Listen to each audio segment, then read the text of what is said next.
Okay, before I get into this video, apologies that I'm a bit of a state right now. I'm unshaven. My voice is screwed. If you listen to the Scent Geeks podcast or you follow most of the UK reviewers on Instagram, you'll know that there was a big heavy night out at the weekend, and this is like the night after, so I'm a bit screwed. Great night out, great night out. I do have some phantom injuries though, and I'm not sure where. I can't remember much of the night. I've got a very sore throat. My knees have really chafed and my ears hurt. It feels like somebody's been pulling them. Don't know why. Tony Fragrances did treat me really well that night though. Like he was really appreciative, like I'd done him a favour or something though. So not sure what that's about. Word to your mother, my name's Steve, this channel is Frags to Riches. Thank you for tuning in. Now today I'm reviewing a fragrance from the house of Alexandria Fragrances, which is something I've not done for quite a long time.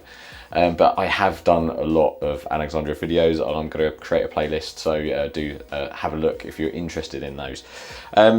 Now I've been wanting to share my thoughts on this fragrance for a long time, but I delayed and put it off at the time of release because I just didn't want to jump on the bandwagon. I didn't want to reap any sort of reward or benefit from what was a really shocking and tragic event, because if you've read the title of this YouTube video today, I'm reviewing Brooklyn Fragrance Lover from the house of Alexandria Fragrances. As I say, this is a clone of Angel Share from Kilian, and it is of course named after the YouTube channel Brooklyn Fragrance Lover. And the reason Hanny did that was because the YouTuber that had that channel, Carlos, sadly passed away quite sort of shockingly, unexpectedly, and he was such a big kind of presence within kind of Fragcom. It was just, yeah, an absolute shock. Now, I'm not going to stand here and kind of pretend that I was really close friends with Carlos, because the reality is I don't think he's ever commented on any of my videos, and we actually had quite different tastes, to be honest. But that doesn't mean that I didn't respect him as a fragrance reviewer and a content creator, because he has just put so much into the community through content and through building relationships with other YouTubers.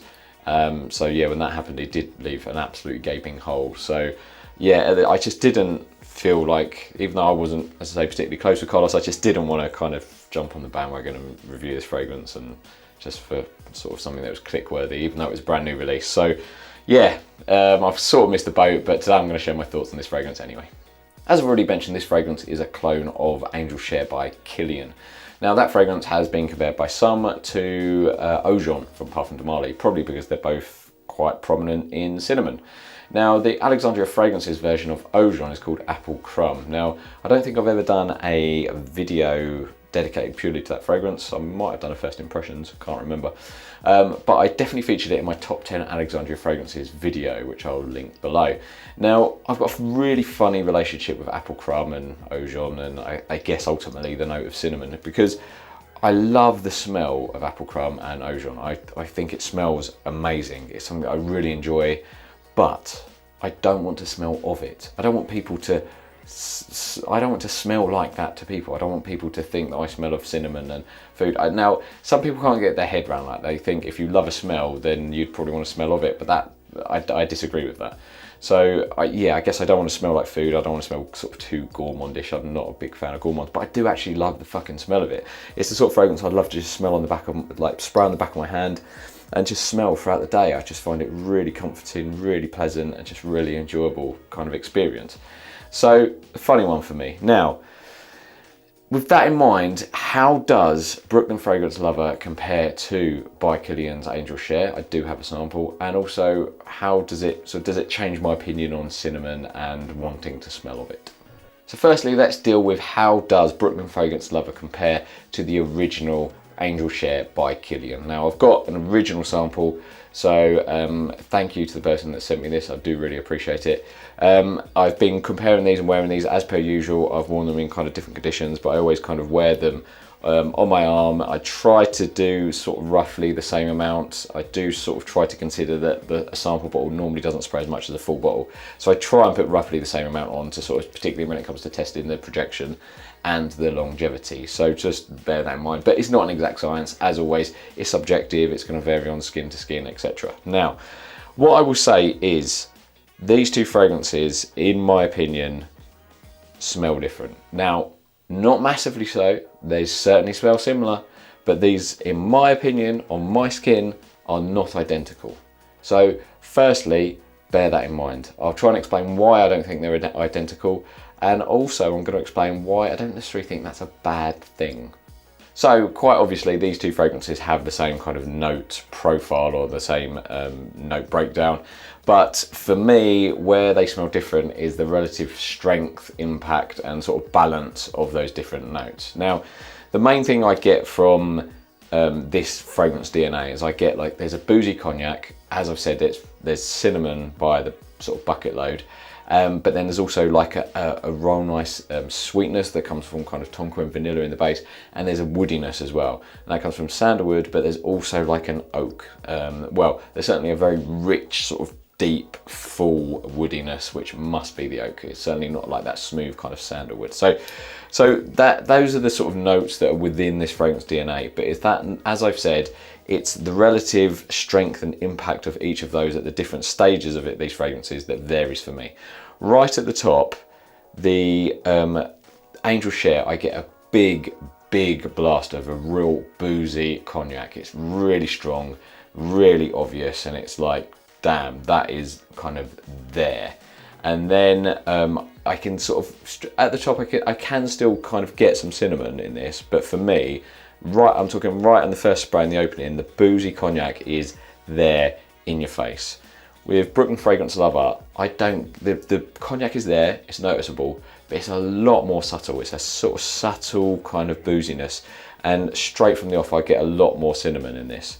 So in the opening, in the first 5 minutes, this is very heavy in the cognac to me, on my nose and on my skin. That's always the caveat we have to say. And there's a bit of cinnamon, etc. in there, and the sort of woodiness, but it's quite subtle. But really, it's all about the cognac in the opening. With this, straight away I get the cinnamon, straight away in the opening.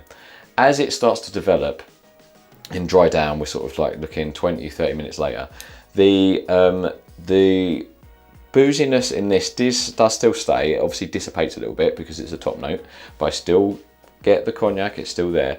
But it starts going, the oak comes through. Well, I assume it must be the oak because there's this real strong, rich, deep like woodiness that is not like any other sort of wood that I've smelled. It's not like a sort of piney wood, it's not like a sandalwood, so it must be the oak. I can't think of many fragrances that I've smelled that have oak listed as an oak, but that must be what I'm getting from this. So that, as it goes into the mids, is really prominent.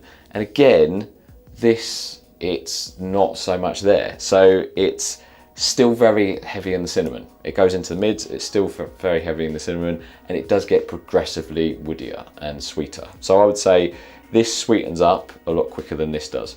This goes like rich, kind of boozy cognac, and you obviously get a hint of the cinnamon. It then starts getting really rich woody with a bit of the cinnamon, where this opens up with some cinnamon and it starts to actually get richer. So it's almost like the vanilla and the sort of tonka is probably coming through sooner in this one. So it starts getting like a richer cinnamon rather than this kind of real oakiness that you get from this one. And then into the dry down, they start getting a lot more similar. Basically, the longer they're on skin, the closer they are to each other. But I would say I'm fairly confident that if I did a blind test, I could pick out the difference between which one was which at every stage. So into the dry down, I mean, these have both been on my skin for several hours, like 7-8 hours plus actually, which is good, so they're still there, but we'll talk about longevity in a minute. But so now they do smell really similar, but basically into the sort of prominent dry downs, 5-6 hours or so later, this is still kind of more heavy in the cinnamon, and the cinnamon starts coming through to this, but this one stays that little bit sweeter and not quite as oaky and kind of woody. But for that reason, I think, though they're both perfectly unisex, I think that makes the Angel Share a bit more masculine from that boozy cognac and the rich oak, and this one from the sort of slightly sweeter cinnamon, a bit more feminine. But they're both perfectly unisex. Performance-wise, they both perform really quite well, actually, especially in the longevity. But projection wise, neither of these are utter beast mode projectors on my skin. I find that they are both perfectly noticeable. I get wafts of them when I'm going about my business, but I never felt like conscious that they was very noticeable or I was going to fill a room or choke anybody out. Nobody's actually commented on these, so I think they're definitely there and they're noticeable, but these are not. These do wear relatively close to the skin. You'll get a nice little scent bubble around you, so if people are in your presence or you're moving, they'll probably pick up on it, but they're not going to kind of smell you coming from meters away. Longevity wise, both really good. So again, bear in mind the projection's not amazing, but they do really last. As I touched upon earlier, I think you'd get relatively decent performance or sort of make them noticeable for a good 6-7 hours, maybe even 8. So they'll probably last a working day perfectly well. These have been on my skin for over 9 hours, I think, and they're both still noticeable. So they're both still there. They're obviously skin scents, but they are there. So the longevity is really good. I think sort of early doors, I don't know if this is because this is lighter, I find this one, the Brooklyn Fragrance Lover, a bit more noticeable in the earlier stages, probably because it's a bit lighter, a bit sweeter, so it's just where this is a bit heavier and richer, so it's not kind of projecting quite as much. But then as they dry down, this kind of remains stronger again, probably because it's a bit heavier and richer, so it's a bit noticeable, where once these have been on your skin for several hours, this is a little bit lighter, so it's a bit more ethereal, or whatever sort of other poncy word you can kind of think of. So if you are a big fan of Angel Share, should you, and is it safe enough just to buy Brooklyn Fragrance Lover and not bother with the original? Now, it's a bit of a cop out, but I'm going to have to say you probably should sample it first, if I'm honest, because to me, as I said earlier, they are noticeably different. But personally, I prefer Brooklyn Fragrance Lover. Now, the reason is because I'm a big girly McGurlison and I need to change my tampon, but I personally find that the Brooklyn Fragrance Lover is just that little bit more mass appealing. I think it's probably because it's just not quite as boozy, and it's just a little bit more kind of, probably a bit sweeter and a bit just more palatable. But not to say that I don't enjoy Angel Share, because I do. But as I said earlier, I think this is a little bit more masculine. I think the boozy cognac is very prominent and noticeable and full on at the top, and the oakiness is very rich and full on, which you don't really get from this. So they are different. So if you really want an exact clone, I would say try this first. But if you just like this DNA and you're happy with probably a more mass appealing version, then by all means think about Brooklyn Fragrance Lover, because personally, I enjoy this one. So before I finalise, I just want to say how this one compares to Apple Crumb, because I did mention it earlier. Obviously that, as I said, is Alexandria's version of Parfum de Marly Eau Jaune. Both these fragrances are very heavy in cinnamon, so they do get compared, so I just want to let you know what I think. As I said earlier, Eau Jaune or Apple Crumb is a fragrance that I love the smell, but I don't want to smell of. For me personally, I think it's because I just don't want to smell like a dessert. I love the smell of desserts, but I don't want to smell like one, if that makes sense. For me, this solves that problem a little bit, because though it's still very enjoyable, it smells great, it's got the sweetness from the tonka vanilla and the vanilla, so it's still a really enjoyable fragrance to smell. It's just with the woodiness in there as well, though it is more subtle than the original, it's just a lot more of a rounded fragrance that I feel like I could wear and I'm happy to smell of. Where for me, Apple Crumb is just a full-on dessert which smells delicious, but you know, I don't want people to eat me. Well, maybe some. So yeah, for me, this solves that problem. Now, if you're really happy with Apple Crumb, you probably don't need to bother with this one. But it might be that actually you want a slight sort of variation and a flip on that, because they do have similar DNAs, and this could easily be like a flanker, I guess. So you might definitely want to smell this and consider buying it, but I don't think it's definite. But I don't also think it's redundant, so it's a bit of a cop-out, I'm afraid. But for me, I prefer this to Apple Crumb, and it solves that problem I had of not wanting to smell like a dessert, but still really enjoying that cinnamon vibe. So that's it. Those are my thoughts on Brooklyn Fragrance Lover. I think it's a great fragrance, and it's a fitting tribute to Carlos from the YouTube channel, because it's a great fragrance that I think everybody enjoyed, just like Carlos and his channel. So an absolutely fitting tribute. So well done, Honey. And yeah, do consider buying this one. Thank you for watching. If you've got anything out of this video, do please comment, like, subscribe, and all that shit. You know the score. And yeah, I'll see you for another video soon. Take care. Much love.